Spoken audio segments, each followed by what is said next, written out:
Trump প্রশাসন বা Donald Trump doctor Mohammad ইউনূসকে নাকি দেখতেই পারেন না, এমন একটা বয়ান বেশ তৈরি করছে ভারতীয় গণমাধ্যমগুলো। তারা মনে করছে যে এবার খবর আছে, ডক্টর মোহাম্মদ ইউনূসের ট্রাম্প চলে আসছে। এখন আসসালামু আলাইকুম প্রিয় দর্শক শ্রোতা, এবার ট্রাম্প নিজেই দিলেন বাংলাদেশকে বিশাল এক সুসংবাদ, যা চীনকেও হার মানাবে। বাংলাদেশের জন্য ট্রাম্প সরকার যা করতেছেন তা ইন্ডিয়া কিন্তু এবার জব্দ হয়ে গিয়েছে। ইন্ডিয়া যেভাবে আশা করেছিল ট্রাম্প সরকার বাংলাদেশে একটা কিছু করবে, হাসিনাকে ফেরত আনার সর্বাত্মক বন্দোবস্ত করবে, সেটি তো আর হলো না। এবার ট্রাম্প সরকার ডক্টর ইউনূস সরকারকে কি সুসংবাদ দিলেন, চলুন ভিডিওতে বিস্তারিত দেখে আসি। খবর আছে, ডক্টর মোহাম্মদ ইউনূসের ট্রাম্প চলে আসছে। এখন দেখা যাচ্ছে আস্তে আস্তে উল্টা। যেমন স্টারলিংক, ইলন মাস্ক, মানে মার্কিন যুক্তরাষ্ট্রের এখন দ্বিতীয় প্রধান যে ব্যক্তি ইলন মাস্ক, তার প্রতিষ্ঠান স্টারলিংক বাংলাদেশে আসছে এবং 90 দিনের মধ্যে তার কার্যক্রম শুরুর জন্য নির্দেশনা দেওয়া হয়েছে। ইলন মাস্কের সঙ্গে কথা বলছে, সব বিষয়টা ট্রাম্প জানে। তারপরেও অব্যাহতভাবে ভারত চেষ্টা করছে যে বেকায়দায় ফেলতে আন্তর্জাতিকভাবে। এখানে তো আওয়ামী লীগ শেখ হাসিনার ইন্ধন আছেই, কিন্তু নাটকীয়ভাবে দেখা যাচ্ছে যে স্বাধীনতা দিবসে ডক্টর মোহাম্মদ ইউনূসকে একটা লম্বা বার্তা দিয়েছে। এত বড় বার্তা কিন্তু জো বাইডেনও দেয়নি।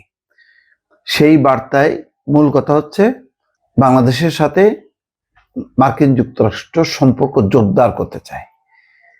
দর্শক বুঝতে পারেন, মানে আমরা যাই বলি না কেন, ট্রাম্প কিন্তু পাগল না। ট্রাম্প বোঝে যে এই অঞ্চলে এখন তার বিশ্বস্ত দেশ, বন্ধু, সহযোগী সেটা হচ্ছে বাংলাদেশ।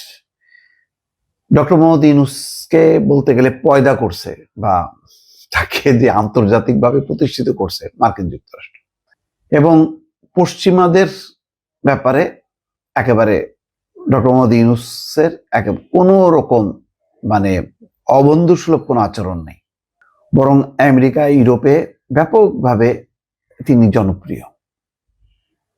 এখন হ্যাঁ, বলতে পারেন যে এটা তো ডেমোক্র্যাট, ওটা তো জো বাইডেন, ক্লিন্টন, তাদের সঙ্গে তো এটার সাথে তো সম্পর্ক নেই। না, সম্পর্ক আছে। যে দলের সাথেই হোক না কেন, তারা বোঝে যে এটা আমেরিকার সাথে একটা সম্পর্ক আছে। সুতরাং এবার কিন্তু সেটা ডোনাল্ড ট্রাম্পও প্রমাণ করলো। একটা অ্যাকশনও কিন্তু নিচে পর্যন্ত বাংলাদেশের বিরুদ্ধে না, কোনো অ্যাকশনই কিন্তু নেয়নি। যেভাবে পিঠ মোড়া দিয়ে পায়ে ডান্ডা বেড়ি পড়ায় ভারতীয়দেরকে পাঠাইছে, বাংলাদেশের কাউকে পাঠায়নি। যাদেরকে অবৈধ করছে তাদেরকে নোটিশ করছে, তারা আস্তে আস্তে একজন দুজন করে বাংলাদেশে ফিরে আসছে। এখনো পর্যন্ত কার্যত নেয়নি। এর মধ্যে ওই যে তুলসী গ্যাবার্ডের একটা বক্তব্য নিয়ে বেশ হইচই তোলা হলো, কিন্তু গুগল তারা বলতেছে কি, বলতেছে না, এটা তো সামগ্রিকভাবে বলা, এটা ইউনূসকে উদ্দেশ্য করে না। বাংলাদেশের সংখ্যালঘুদের যেই উপর অত্যাচার, নির্যাতন এবং ইসলামিক খেলাফত, এটা হলো সবসময় এই প্রবণতা আছে। এটা শেখ হাসিনার সময়ও এখনো আছে, কিন্তু মার্কিন পররাষ্ট্র দপ্তর তো প্রশংসা করছে, ভারত কিন্তু সেগুলোকে কাউন্ট করতেছে না। এখন দেখেন, ঈদের শুভেচ্ছা জানিয়েছেন প্রধান উপদেষ্টা ডক্টর মোহাম্মদ ইউনূসকে ডোনাল্ড ট্রাম্প স্বাধীনতা দিবস উপলক্ষে, এবং একই সঙ্গে ঈদের শুভেচ্ছাও জানাইছে। কি বলছে যে বৃহস্পতিবার সকালে প্রধান উপদেষ্টার ভেরিফাইড ফেসবুক পেজে দেওয়া এক পোস্টে প্রেসিডেন্ট ট্রাম্পের শুভেচ্ছা বার্তাটি প্রকাশ করা হয়। শুভেচ্ছা বার্তায় ট্রাম্প লিখেছেন, আমেরিকান জনগণের পক্ষ থেকে আমি আপনাকে বাংলাদেশের জনগণকে স্বাধীনতা দিবসের শুভেচ্ছা জানাচ্ছি। এই পরিবর্তনের সময় বাংলাদেশের জনগণের জন্য গণতন্ত্র, অর্থনৈতিক অগ্রগতি এবং বর্ধিত নিরাপত্তার জন্য সক্ষমতা তৈরির একটি সুযোগ এনে দিয়েছে। অর্থাৎ 5ই আগস্টের পরিবর্তনের কথাই বলতেছে। এটা একটা বিরাট একটা মানে সুযোগ এনে দিছে যে গণতন্ত্র, অর্থনৈতিক অগ্রগতি এগুলিকে নিশ্চিত করা। তিনি আরো বলছেন, আসন্ন এই গুরুত্বপূর্ণ বছরে আমাদের অংশীদারিত্ব অব্যাহত রাখার জন্য মার্কিন যুক্তরাষ্ট্র উন্মুখ। আমি আত্মবিশ্বাসী যে আমরা আমাদের সম্পর্ক জোরদার করার সঙ্গে সঙ্গে আমাদের দ্বিপাক্ষিক অর্থনৈতিক উন্নয়ন এগিয়ে নিতে পারবো এবং ইন্দো প্যাসিফিক মহাসাগরীয় অঞ্চলে আঞ্চলিক নিরাপত্তা উন্নয়নে একসঙ্গে কাজ করতে পারবো। মার্কিন কমান্ডাররা চলে আসছে এবং তারা সামরিক সহযোগিতা বাড়াতে চায় বাংলাদেশের সঙ্গে। সামরিক যন্ত্রপাতি তারা বাংলাদেশে বিক্রি করতে চায়।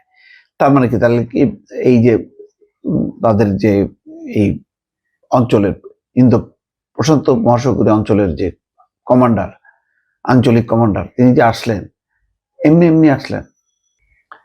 মার্কিন প্রেসিডেন্ট আরো বলেন, এই স্বাধীনতা দিবস উদযাপন উপলক্ষে আপনার এবং বাংলাদেশের জনগণের প্রতি আন্তরিক শুভেচ্ছা গ্রহণ করুন। এর আগে স্বাধীনতা দিবস উপলক্ষে শুভেচ্ছা জানিয়েছেন যুক্তরাষ্ট্রের পররাষ্ট্রমন্ত্রী মার্কো রুবিও। দেখেন, সেও জানাইছে, পররাষ্ট্রমন্ত্রী এবং মার্কিন প্রেসিডেন্ট দুইজনই আলাদা আলাদাভাবে বার্তা পাঠাইছে। এক বিবৃতিতে তিনি বলেন, বিশেষ দিবস উদযাপনের সময় আমি বাংলাদেশের জনগণের প্রতি উষ্ণ শুভেচ্ছা জানাচ্ছি।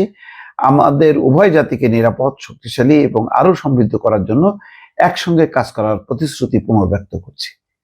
কত গুরুত্ব না হলে একসঙ্গে মার্কিন প্রেসিডেন্ট এবং পররাষ্ট্রমন্ত্রী দুইজনই দিচ্ছেন এবং দুইজনই সম্পর্ক এগিয়ে নেওয়া এবং একসঙ্গে কাজ করার একটা মানে বার্তা ডক্টর মোহাম্মদ ইউনূসকে দিচ্ছেন।